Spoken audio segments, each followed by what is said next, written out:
So you should have a sketch ready to go that we have done in class, and you're going to grab a large sheet of paper and you are just going to translate that sketch onto the paper. So you're just going to have to think about scale, making it larger. So what I did is I sketched it actually really light first to where you couldn't even see it on the camera, and now I'm going back and adding more of the bolder lines so you can see it.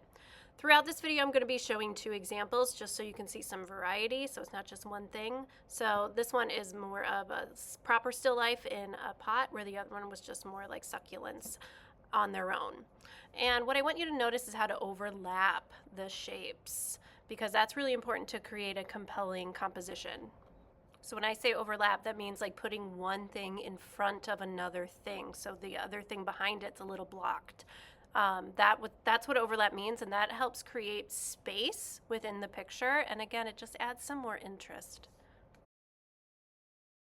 So you're going to begin with your background, and you're going to see me here. I am mixing an orange, so I'm putting red and yellow together, and then I am turning this orange into a tone.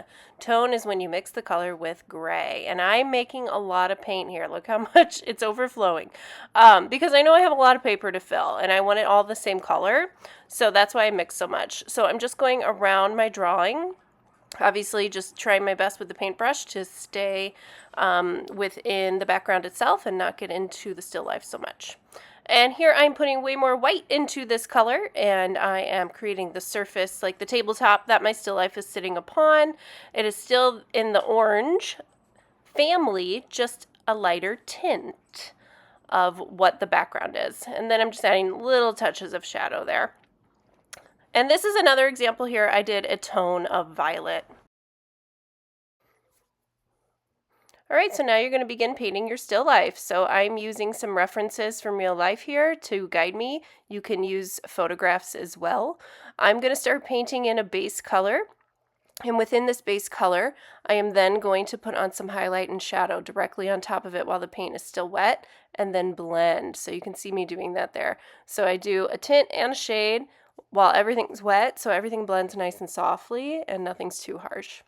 And I'm going to do that throughout this piece, so you'll kind of see me working. There's my base coat, there's some shadow, there's some highlight. Again, you have to do it while the paint is wet if you want everything to kind of blend softly in and you don't want harsh edges.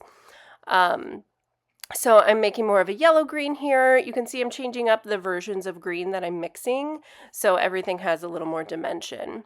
And so on this succulent here, I want this texture to be more smooth, so I'm thinking about how to gently transfer color in like larger strokes. And so you'll just see me work that lighter into more of the medium, and then I'll go back at the end and add some more like detail stuff there.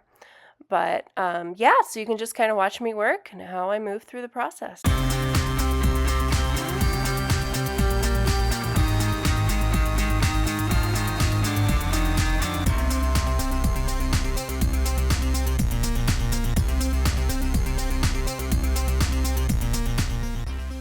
All right, so now I'm painting the cactus back there, and I wanted it a blue-green. It is a really large shape, so you want to make sure you mix enough. Again, if you can notice over on my palette, I have like the main color, I have a tint of that color, I have a shade of that color. That way I can give that highlight and shadow very quickly.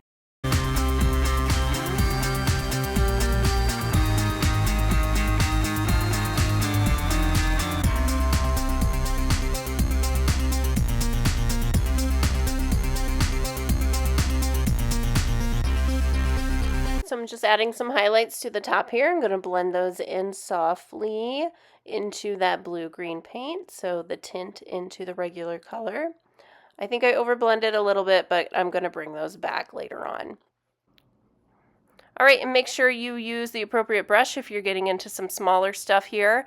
I am not putting in any legitimate textures quite yet. I'm kind of just leaving this more of the base coat, and then once this all dries, then I'll go in and add more of the textures of all of these succulents and cactus and all this stuff. So I have let it dry, and then here is a dry brush option. So I have just a little bit of paint on my brush, and I am dry brushing this like violet color on top here just to give some shadow. Same here. This is more of a blue-green dry brush. You'll see me kind of just work this, again, just to give it some dimension. And I still am not putting on the tiny details of textures yet. That's the very last thing I'm going to do.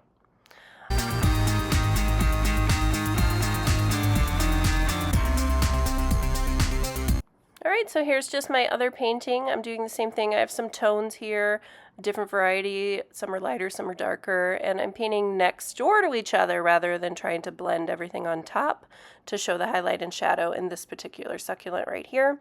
I will do some more of the blending on top, as you can see what I'm doing right now.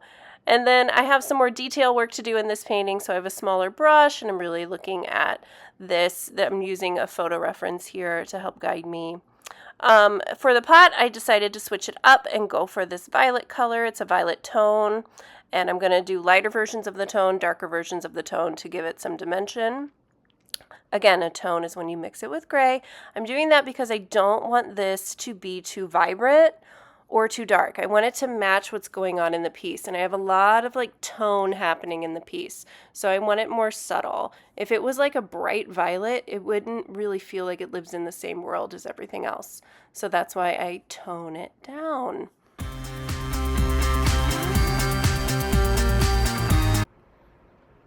So the paint needs to dry, and then you can start adding on those little baby details.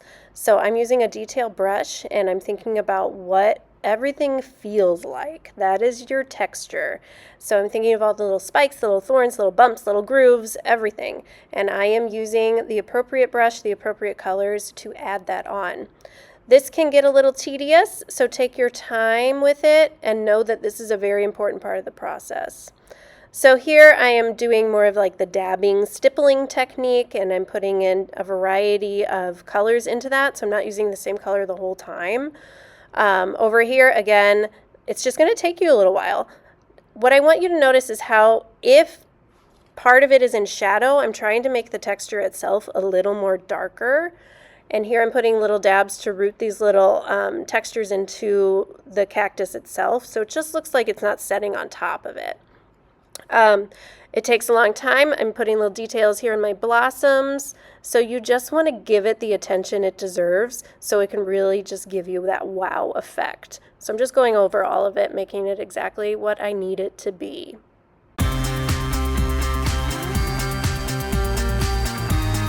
And here's the other option, same exact process. You're just going to see me working on a new piece. Don't be afraid to make your textures go off the edge. See how I did that on that one? That actually makes it look a little more realistic. It doesn't all have to live inside the shape. The textures can be on the outside as well as the inside of the shape that you have painted, or the form that you have painted, I should say. So just adding final details, and then you are complete with this awesome still life painting.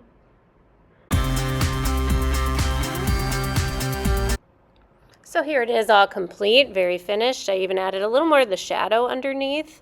And here is my other one all complete, both showing value, space, form, and texture. So those elements of art.